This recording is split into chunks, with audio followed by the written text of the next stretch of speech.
Hi friends, ഇന്ന് നമുക്ക് കുറച്ച് ചോദ്യങ്ങൾ പരിചയപ്പെടാം. വായിച്ചാലും വളരും, വായിച്ചില്ലെങ്കിലും വളരും, വായിച്ചാൽ വിളയും, വായിച്ചില്ലേൽ വളയും എന്ന് പറഞ്ഞതാര്?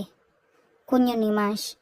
വായിച്ചാലും വളരും, വായിച്ചില്ലെങ്കിലും വളരും, വായിച്ചാൽ വിളയും, വായിച്ചില്ലേൽ വളയും എന്ന് പറഞ്ഞതാര്? കുഞ്ഞുണ്ണി മാഷ്. ലോക പുസ്തക ദിനമായി ആചരിക്കുന്ന ദിവസം ഏപ്രിൽ 23.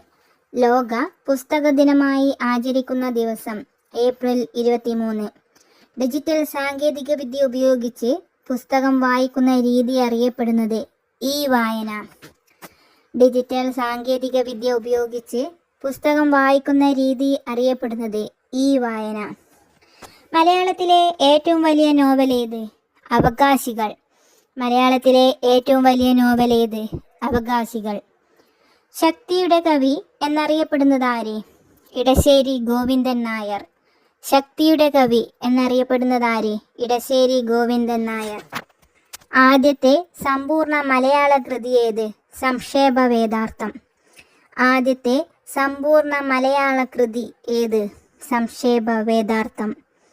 മലയാളത്തിന് ക്ലാസിക്കൽ ഭാഷാ പദവി ലഭിച്ച വർഷം 2013. മലയാളത്തിന് ക്ലാസിക്കൽ ഭാഷാ പദവി ലഭിച്ച വർഷം 2013. കഥകളിയുടെ സാഹിത്യ രൂപം ഏത്? ആട്ടക്കഥ. കഥകളിയുടെ സാഹിത്യ രൂപം ഏത്? ആട്ടക്കഥ. ഇന്ത്യ എൻ്റെ രാജ്യം, എൻ്റെ സ്വന്തം രാജ്യം എന്ന് തുടങ്ങുന്ന കവിത രചിച്ചതാര്? ചെമ്മനം ചാക്കോ. ഇന്ത്യ എൻ്റെ രാജ്യം, എൻ്റെ സ്വന്തം രാജ്യം എന്ന് തുടങ്ങുന്ന കവിത രചിച്ചതാര്? ചെമ്മനം ചാക്കോ. വായിച്ചു വളരുക, ചിന്തിച്ചു വിവേകം നേടുക ആരുടെ വാക്കുകളാണ്?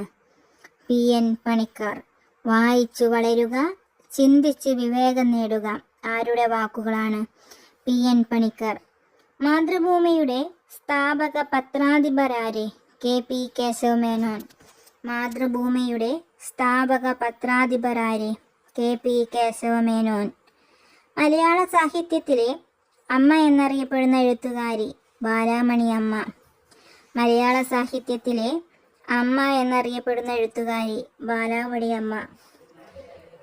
1829 കേരളത്തിലെ ആദ്യത്തെ പൊതുവായനശാല തിരുവനന്തപുരത്ത് സ്ഥാപിച്ചതാര്? സ്വാതി തിരുനാൾ. 1829 കേരളത്തിലെ ആദ്യത്തെ പൊതുവായനശാല തിരുവനന്തപുരത്ത് സ്ഥാപിച്ചതാര്? സ്വാതി തിരുനാൾ.